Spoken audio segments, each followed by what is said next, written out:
Welcome back to the channel, Humam here. In today's video, we will talk about the Federal Acquisition Regulation, also known as FAR, and I'll walk you through all of the essentials so you'll have a very good idea about what it is and how it's used in government contracting. And then we will look at a demo where we take a solicitation and I'll walk you through how you can look up all of the clauses there also. And we will finish by some tips. Before we start, don't forget to hit the like and subscribe button. Let's go. So, what is the Federal Acquisition Regulation? It is a primary rule set for federal purchasing that contains policies, procedures, solicitation provisions, and contract clauses. In other words, it's the guide for the government on how it performs its purchases. It is jointly issued by DoD, GSA, and NASA, and you can find it published on Acquisition.gov alongside other regulations.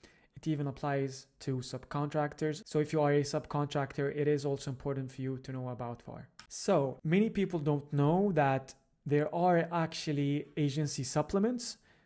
So there are agency specific requirements that implement or add to FAR authority. Many times you'll see the word FAR prefixed by something and suffixed by NS, which stands for Federal Acquisition Regulation Supplement. They do matter a lot if you work with these specific agencies, so you will have to know what they are. They add clauses you must follow for specific agency work, so try to always look into these.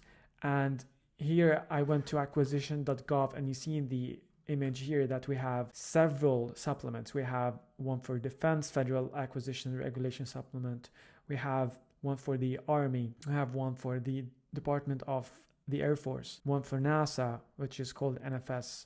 One for the Transportation Agency, and so on. All of these regulations can be found on www.acquisition.gov/content/regulations.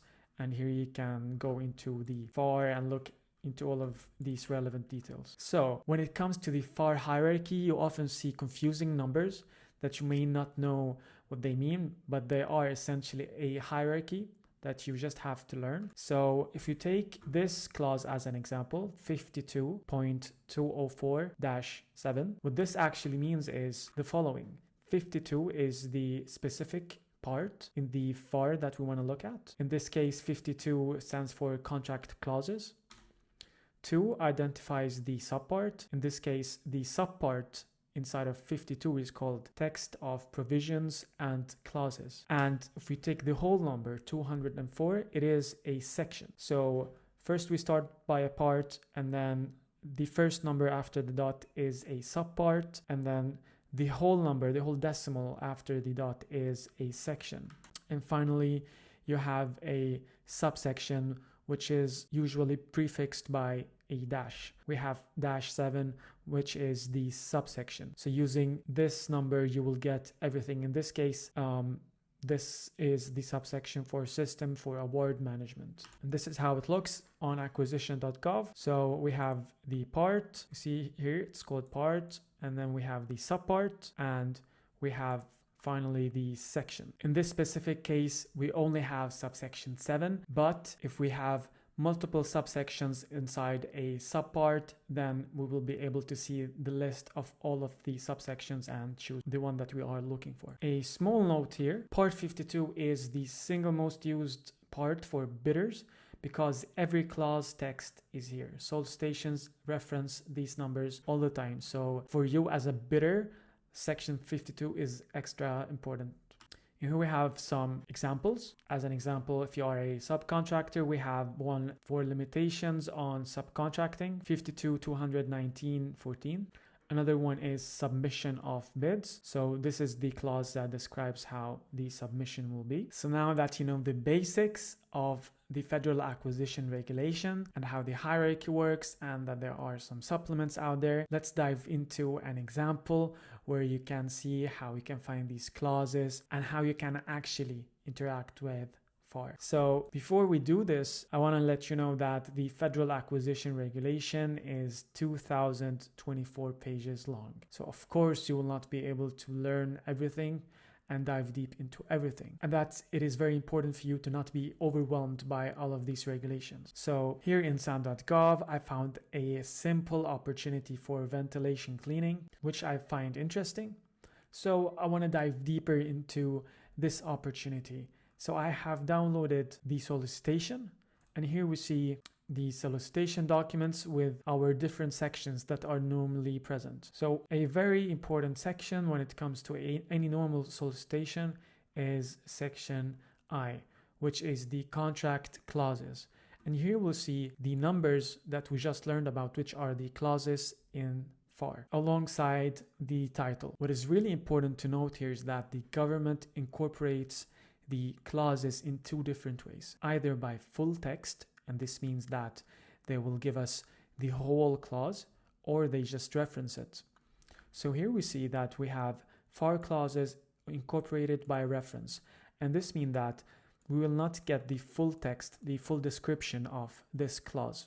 This means that we will have to go and look it up. So the easiest way to do this is to just Google the clause and you will find it. So here we see the full text for the clause of gratuities. Here we see that we have Defense Federal Acquisition Regulation Supplement clauses incorporated by reference also.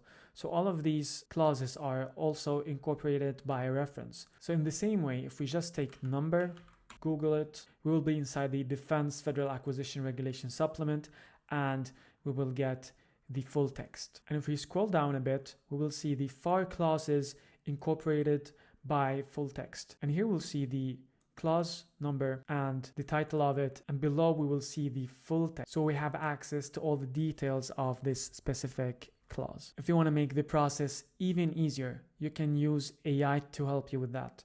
So I am inside samsearch.co and I have found the same opportunity here. Instead of downloading the attachment, which I can summarize by the way, I can ask SamSearch AI. And what SamSearch AI will do is that it will review all of the attachments possible, review all of the details out there, and it will allow me to ask any question I want about this opportunity. Here we have the summary, but if we want to use SamSearch AI, I have already asked it some questions. So as an example, what are the contract clauses listed by reference? So if I'm only interested of knowing the clauses listed by reference, I can see them here, instead of having to scroll down through the document, download it, and so forth. This is very handy if you want to have a quick look about the available clauses, or if you want to learn more about the clauses and more about the opportunity in general. You can ask any question you can think of. So before we finish off, I want to talk about some tips. So here are some essential FAR tips for you. First, read section I as we did. The section I is the contract clauses section and it controls the obligations. Number two, as I showed you in the demo, there will be clauses that are only referenced in the document. So just Google the clause number to find it on Acquisition.gov. 3, check the agency supplements. The same way, just Google the number and you will find it. And finally, watch for incorporated by reference. It may be tempting to not go through all of the clauses, but you have to comply with the requirements on these clauses so they apply even if they are not printed in full. That was it for today.